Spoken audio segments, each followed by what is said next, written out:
Turiya is the background. The background recognizes what arises on it and falls on it. So we did this background screen. This is Ramana Maharshi's favorite example. Imagine Turiya like this screen. The background is there always. It has always been there. And how does he explain it? Was the sense of I am there when you were a child? Yes, I was there in childhood. Was the sense of I am there in your teenage? You'd say yes, I was there.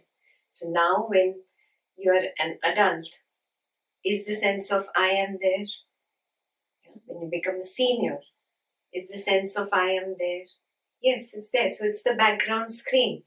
Means it knew childhood, it knew teenage, it knew middle age, it knew senior age. So it knows everything. It is constantly there. Along with the thought or the feeling, the witness arises and it collapses. Moment to moment, it arises, it collapses. Arises, it collapses. You cannot see it if you are not very deep into your self-exploration and into your own self in the beginning, but you can get to that point, where the mind slows down. Some of us cannot do it with open eyes. Some of us have learned it in the Buddha retreats.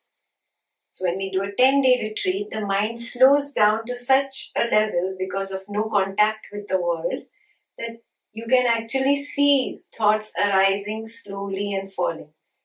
Sensations arising slowly and falling. And some of us become so sharp that we first see the witness consciousness arise, then the perception arises. And it is noticed that the perception drops, the witness drops. Yes, this can be, it's very, very easy to see this. The only thing you need to have is more interest here and less interest here. So when you have more interest here, you start recognizing that the Turiya arises and falls, arises and falls, arises and falls with every object that it witnesses. Turiyatita is a recognition that this arising and falling is actually connected. It's one. The wave and the ocean are not two separate things. They are the water. That is the recognition that happens at this stage, and it is called Turiyatita. Now you've gone beyond calling it separate states. Now you recognize the oneness. And we always say in Jnana Sangha, the ultimate goal is recognition of oneness. You're already one. You don't have to become one. It's just recognizing it. So in this Turiya, the thoughts are all like floating images. They're just floating around. Beyond a point, you cannot sit and analyze the thought. For example, this dream character, beyond a point, can he even know that this is the dreamer's dream? Can he recognize that it is the dreamer's dream? He can just have this sense of it is a dream. It's not real. But that's where it stops. Do you understand this? Yes?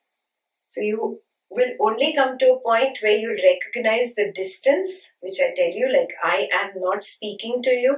I am just knowing that this body-mind is speaking. I recognize the distance. But then to analyze, oh, this thought is mine or that is hers. Again, how did this come? Why is this, like that? It's pointless because it is all a belief. It is all a dream. So the analysis of the dream is like analyzing garbage. It is pointless. Just wake up from the dream. Entire dream collapses. The only difference is here The collapse does not happen completely while you're still living in the body. The assumption collapses. It happens in 2 stages. The first stage is the assumption of it being real collapses. That is called Jivan Mukti. And then when you die, when this body dies, the complete dream collapses. That is called Deha Mukti. So it happens in 2 stages. First Jivan Mukti and then Deha Mukti. So Jivan Mukti means liberated while living. While living, you become free of this misery of this dream.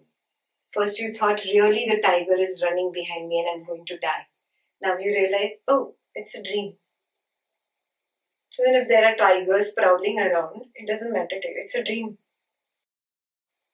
Now you just play. Now you play with the dream. Yeah? In fact, you start living life much more than before. Yeah? Because it's happier. It's detached happiness.